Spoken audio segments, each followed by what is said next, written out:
Premier ലീഗിൽ കഴിഞ്ഞ രാവിലെ നടന്നത് 6 മത്സരങ്ങളാണ്. ലിവർപൂളും നോട്ടിംഗ്ഹാം ഫോറസ്റ്റും കുതിപ്പ് തുടർന്നപ്പോൾ മാഞ്ചസ്റ്റർ സിറ്റി വിജയവഴിയിൽ തിരിച്ചെത്തി. അതേസമയം ടോട്ടൻഹാം സമനിലയിൽ കുരുങ്ങി. ലിവർപൂൾ എതിരില്ലാത്ത 5 ഗോളുകൾക്ക് വെസ്റ്റ് ഹാമിനെ പരാജയപ്പെടുത്തി. വെസ്റ്റ് ഹാമിന്റെ മൈതാനത്ത് നടന്ന മത്സരത്തിൽ Luis Diaz, Cody Gakpo, Mohamed Salah, Trent Alexander Arnold, Diogo Jota എന്നിവരാണ് ഗോളുകൾ നേടിയത്. ജയത്തോടെ 18 മത്സരങ്ങളിൽ നിന്ന് 45 പോയിന്റുമായി ലിവർപൂൾ ലീഗിൽ 1-ാം സ്ഥാനത്ത് തുടരുകയാണ്. മറ്റൊരു മത്സരത്തിൽ നോട്ടിംഗ്ഹാം ഫോറസ്റ്റ് എവർട്ടനെ എതിരില്ലാത്ത 2 ഗോളുകൾക്ക് തകർത്തു.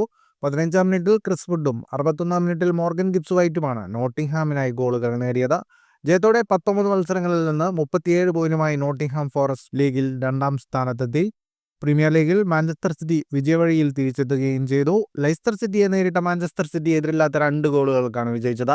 21-ാം മിനിറ്റിൽ സാവിഞ്ഞോയും 74-ാം മിനിറ്റിൽ എർലിംഗ് ഹാലണ്ടുമാണ് സിറ്റിക്കായി ലക്ഷ്യം കണ്ടത്. ജയത്തോടെ 19 മത്സരങ്ങളിൽ 31 പോയിന്റുമായി സിറ്റി 5-ാം സ്ഥാനത്തേക്കെത്തി. മറ്റൊരു മത്സരത്തിൽ ടോട്ടൻഹാം വോൾവ്സിനോട് സമനിലയിൽ കുരുങ്ങി. മത്സരത്തിൽ ഇരു ടീമുകളും 2 ഗോളുകൾ വീതം നേടി. സ്പെർസിനായി റോഡ്രിഗോ ബെന്റാങ്കൂർ, ബ്രണ്ണൻ ജോൺസൺ എന്നിവരും വോൾവ്സിനായി ഹാങ് ഹി ചാൻ ലാർസൻ എന്നിവരും ഗോളുകൾ നേടി. സമനിലയോടെ ടോട്ടൻഹാം 19 മത്സരങ്ങളിൽ 24 പോയിന്റുമായി 11-ാം സ്ഥാനത്തും 19 മത്സരങ്ങളിൽ 16 പോയിന്റുമായി വോൾവ്സ് 17-ാം സ്ഥാനത്തുമാണ്. മറ്റു മത്സരങ്ങളിലേക്ക് വരുമ്പോൾ ഫുൾഹാം ബോൺമൗത്ത് മത്സരം ഇരു ടീമുകളും 2 ഗോൾ വീതം നേടി സമനിലയിൽ പിരിഞ്ഞു.